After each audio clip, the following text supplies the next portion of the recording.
Los israelitas tuvieron que enfrentarse con innumerables ejércitos durante varios años. Uno de los pueblos que constantemente estuvo en conflicto con Israel fue el reino amonita. Pero ¿quiénes fueron los amonitas? ¿Cuál es el origen de este pueblo? ¿Qué evidencias hay que comprueben la historicidad de estos enemigos de Israel? En búsqueda de respuestas, aquí comienza Evidencias.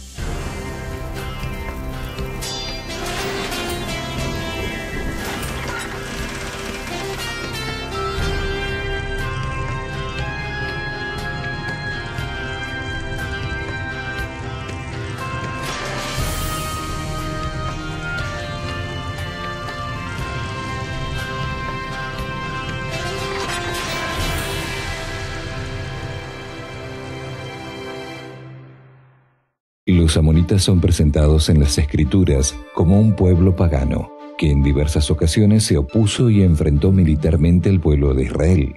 Pero, ¿qué otras informaciones existen sobre la historicidad de este pueblo? ¿Quiénes realmente fueron los amonitas? Los amonitas eran uno de los reinos tribales que tuvieron la oportunidad de florecer durante la época de hierro, 1000 años antes de Cristo, en la región que hoy conocemos como Transjordania o después del Jordán. Bueno, era una tribu semítica que, tuvieron relación directa con Israel a través de las guerras y lo demás. Y vivían en lo que ahora es Jordania. Su capital era Amón Rabá, que es la actual Amán, capital de Jordania. Ellos vivían en esa zona ahí porque habían venido y habían llegado ahí. Y tuvieron siempre mucha relación, no muy amigable con Israel, porque se transformaron en enemigos de Israel. Pero era una tribu guerrera también que tomó algunas secciones ahí de lo que es Palestina actualmente, lo que es Israel, y vivían en esa zona. Los amonitas eran un pueblo particular, un pueblo pastoril. La zona geográfica en la que ellos vivían, en la cual se ubicaron, daba justamente para el estilo de vida que ellos sostenían. Primeramente, parece que su origen era un origen pastoril, personas dedicadas al pastoreo, al cuidado de ovejas y de cabras. Después, cuando se establecieron de una forma más definida, construyendo ciudades, aldeas, villas, ahí en la zona de Transjordania, en las zonas ricas que ellos vivían, unas mesetas muy fértiles. El río principal que los sostenía era el río Jaboc. Allí en las márgenes ellos edificaron su capital, y después que entonces, después de su vida pastoril, dedicados al cuidado de pequeños ganados, entonces pasaron a tener una influencia bastante pronunciada con respecto de la agricultura en la zona del antiguo Cercano Oriente. El reino amonita quedaba localizado al este del río Jordán, territorio que hoy pertenece al país de Jordania. Entretanto, ¿qué se sabe sobre el origen de este pueblo?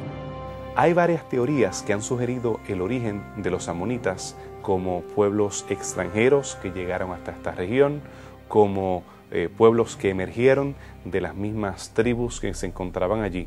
Y estas teorías han sido estudiadas a través de los años. Entre esas teorías, Mendenhall, por ejemplo, él alegaba que los amonitas eran algunas de las personas que eran descendientes de los cananeos, que ascendieron a las montañas, cruzaron el río Jordán, bajaron hasta esa región y entonces hicieron este enclave y crearon esta etnia llamada los amonitas. Su discípulo Gottwald, él alega que en la guerra entre aquellos que son de la élite, los aristócratas, y aquellos que pertenecen a los parias, pues este grupo de parias se fueron, hicieron su revolución, se fueron hacia esa región montañosa cerca del río Jaboc. Y entonces ellos establecieron ahí el reino amonita. Mientras otros consideran que son tribus descendientes de amorreos que vinieron desde la parte de Mesopotamia alta y llegaron hasta esta región. Sin embargo, la Biblia nos habla que ellos eran hijos de una de las hijas de Lot. La fuente bíblica se puede citar en Génesis 19:38. Dice allí que la hija menor de Lot, dice, dio a luz un hijo y llamó su nombre Ben-Amí, el cual es el padre de los amonitas hasta hoy. Bueno, el relato de Génesis 19 es un relato, digamos, de un origen incestuoso de los amonitas, por cuanto la hija menor habría concebido a este hijo Ben-Amí de su padre Lot. Lot era un sobrino de Abraham. Había salido de allí, de la zona de los caldeos, de Ur, había emigrado hasta llegar a Palestina, y cuando en cierto momento hubo dificultades porque los dos eran ricos, tenían muchos rebaños y muchas personas trabajando para ellos. Por ejemplo, Abraham en cierto momento reunió a su gente y tenía 300 guerreros cuando fue a luchar contra Kedorlaomer. Así que esa gente eran como y entonces decidieron, mira, estamos llevándonos mal, tu gente con mi gente, vamos a separarnos. Y Lot pidió ir a la zona de Sodoma y Gomorra, que es la zona muy fértil, de muchos pastos, etc. Y bueno, llegó el momento que la Biblia habla de la destrucción de Sodoma. Y Lot huyó con 2 de sus hijas. Y el relato bíblico es que de la unión de Lot con cada una de sus hijas dieron lugar a los amonitas y a los moabitas. Es interesante el significado del nombre, Ben-Amí, hijo de mi pueblo, significa, o hijo de mi padre, también podría ser. Y este nombre está certificado como un nombre conocido en las tabletas ugaríticas en la región fenicia, es decir, que de alguna forma posteriormente los fenicios tuvieron algún contacto con los descendientes de Ben-Amí, de este hijo incestuoso de Lot y una de sus hijas, la hija menor. Entonces, ellos eran parientes de Israel. ¿Por qué? Porque Lot era sobrino de Abraham y entonces eran parientes de Israel. Pero a pesar de parientes, eran enemigos. Pero incluso hay algunos nombres, que hay muy pocos, pero algunos nombres moabitas, amonitas, son de origen hebreo, o se relacionan mucho con los hebreos. Excavaciones arqueológicas en la región de Cercano Oriente han revelado una gran cantidad de informaciones sobre la cultura de diversos reinos e imperios que han existido. ¿Qué informaciones se han descubierto sobre la historia y las costumbres de los amonitas? El conocimiento que existe sobre la cultura del pueblo amonita es más bien dependiente de otras culturas más avanzadas o de culturas más famosas del antiguo Cercano Oriente. Los amonitas tuvieron, en términos generales, una vida pastoril muy dependientes de la agricultura, de la ganadería, y eso es lo que lo mantuvo a ellos, digamos, en una condición cultural diferente. Aunque no es un factor limitante y otros pueblos también tuvieron este mismo tipo de actividad, pero parece que los amonitas no tenían expectativas mayores con respecto al desarrollo urbano, a la construcción de grandes ciudades, de grandes monumentos o de palacios reales. No hay una intención de parte, por lo menos de los gobernadores amonitas que se conocen o de los reyes que gobernaron ese pueblo, dejar, digamos, para la posteridad palacios como lo hicieron los egipcios o como lo hicieron los asirios. En ese caso fueron más humildes o tuvieron otra forma de entender las cosas. De hecho, los amonitas no son un pueblo que se los pueda establecer con características culturales muy distintivas, excepto decir que fueron personas pastoriles. No dejaron tampoco una cerámica característica, quizás como lo hicieron los filisteos con su cerámica propia bicrómica de 2 colores. Tampoco los amonitas desarrollaron un arte de escritura, digamos, que pueda ser conocido hasta hoy. Apenas han encontrado unas pocas tabletas que dan idea de la forma de escribir que ellos tenían. Es decir, no se puede desmerecer la cultura amonita, posiblemente lo que se pueda destacar de ellos que supieron aprovechar los recursos que le ofrecían su propia tierra, esas hermosas mesetas regadas por el río Jaboc, que circundaba prácticamente todo su territorio, y se dedicaron al pastoreo, a la agricultura, a la ganadería, y eso fue lo que les dio resultado y de alguna forma fueron conocidos en el antiguo cercano oriente. En algunos casos participaron también como mercenarios en algunos ejércitos y se los encuentra como soldados o como grupo armado alienado con otros grupos de combate como mercenarios justamente. Y ellos tenían algunos dioses. Uno de ellos era terrible, el culto a ese dios. El dios Moloch o Milcom, se los llama de los dos nombres. Moloch era un dios que era hueco por dentro, la imagen, ¿no es cierto?, la estatua.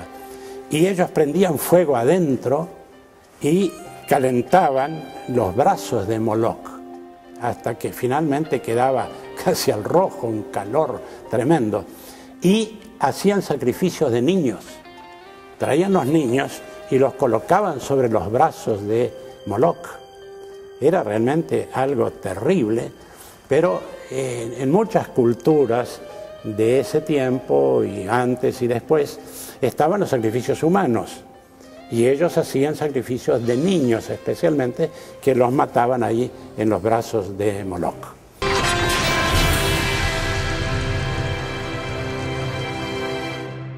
La existencia del reino amonita es mayormente comprobada por los escritos de las Sagradas Escrituras, ya que para la ciencia, la historicidad de este reino solo fue confirmada por medio de hallazgos arqueológicos.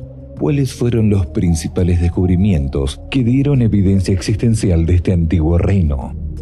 Realmente los amonitas habían permanecido en la oscuridad hasta que los adventistas del séptimo día comenzaron a excavar en esta región.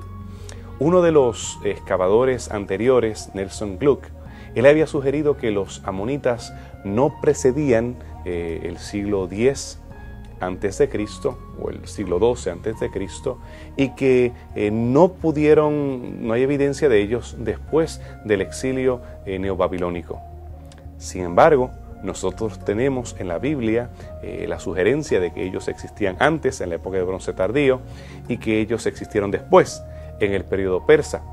Así que teníamos esta pregunta acerca de los amonitas en relación a la Biblia. Los adventistas del séptimo día comenzaron en el año 1967 a excavar en Tel Hesbón. Allí comenzaron a descubrir evidencia de estos pueblos amonitas que en algún momento dado invadieron esa región de Máraba. Se encontró allí en la zona de Transjordania, la zona donde vivían los amonitas, una serie de tumbas, y una de ellas aportó el hallazgo de 5 ataúdes antropomórficos que de alguna forma parecía que tenían cierta influencia con el tipo de sepultamiento que hacían en Egipto, solo que el tipo de tumbas y los ataúdes eran de una forma mucho más grotesca y menos delicada que la que se usaban en Egipto. También se descubrió una corona muy interesante que, de acuerdo a los arqueólogos, parece que databa del tiempo de David. También se encontró una botella con nombres de 2 reyes amonitas, y el nombre era Aminadab, y parece que este rey está certificado en algunas tabletas asirias.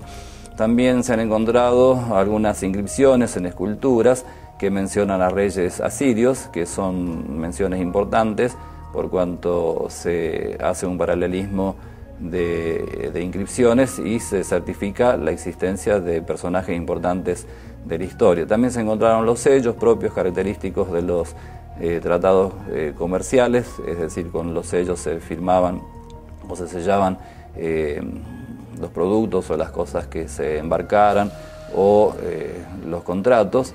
También se encontraron fortificaciones que tienen que ver mucho con la época de la monarquía israelita, y hay un par de fortificaciones muy interesantes que parece que de alguna forma testificaran de las campañas o de las batallas que tuvieron los amonitas con los israelitas. Así que hemos podido tener evidencia arqueológica gracias a estas excavaciones adventistas durante los últimos 40 años y hemos podido reconstruir las deidades, los reyes, sacerdotes y elementos históricos. No hemos encontrado anales o registros de historia o listas largas o documentos o poesía o algo por el estilo, desgraciadamente. Sería ideal encontrar algún tipo de colección de escritos como esta, un cuerpo de inscripciones que nos pueda ayudar a entender la versión de ellos, de quiénes eran ellos, porque hasta ahora hemos tenido solamente los testigos de sus vecinos, en muchos casos de sus enemigos, acerca de quiénes eran los amonitas. La Biblia presenta el origen del pueblo amonita y los embates militares que este reino tuvo con Israel. ¿Qué detalles presentan las Sagradas Escrituras sobre estos acontecimientos? La situación entre Amón e Israel era tirante. Cuando los hebreos tratan de pasar por ese territorio, encuentran tirantes de parte de los amonitas. En el periodo de los jueces, ellos se unen con los midianitas, tienen los moabitas, esta unión de pueblos que ellos tratan de invadir el área y ellos subyugan a Israel por bastantes años hasta que el pueblo de Israel es librado. Más adelante, en el tiempo de Saúl, ellos entran en conflicto con Saúl y ellos de alguna manera toman venganza porque el rey Naash le da asilo a David, el archienemigo de Saúl. Más adelante, cuando el rey muere, David envía a algunos de sus embajadores para consolar a su hijo. Sin embargo, el hijo, en vez de considerar que era un honor el tener estos embajadores, sus consejeros le dicen que es una trampa, que David está enviándolos como espías para ver las fortalezas y analizar cómo está la ciudad para entonces atacarla. Los afeitaron, los desnudaron, los humillaron, deshonraron a estos hombres. Eso causó la furia de David. David entonces toma su ejército, los amonitas, reconociendo el peligro inminente, envían cartas al norte a los sirios. Hay una unión nuevamente de fuerzas aliadas, se enfrentan a David y David lo destruye. Urías, el heteo, el esposo de Betsabé, en una de estas batallas, mientras está siendo por tomar la ciudad de Ramat de Amón, la capital, Amán, como se conoce en el día de hoy, él muere y David se queda con la esposa de Urías el heteo. Dice la historia que ellos fueron castigados por Dios por dos razones básicas. Una es que cuando Israel ingresó en el Éxodo, ellos no lo abastecieron, no le permitieron agua, ni ningún alimento, ni nada. Ellos trataron muy mal a Israel. Esa es una de las razones. Y la otra razón es que lo de Balaam, que Balaam era del pueblo de ellos, de los amonitas, y fue contratado por Balac, que era moabita, para maldecir al pueblo de Dios.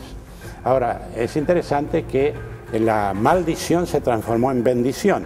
Conocemos la historia de Balaam, cuando él fue pagado por él, se entusiasmó con la posibilidad de las riquezas que le ofrecía Balac. Pero él sabía que no podía maldecir al pueblo. Pero cuando se enfrentó al pueblo junto con Balac, en vez de maldecirlo, lo bendijo. Pero lo curioso es que después él fue a hablar con Balac y le dio algunos consejos, que los de moabitas o amonitas se unieran en matrimonio con los israelitas y los israelitas que se unieran en matrimonio, consejo a ambos lados.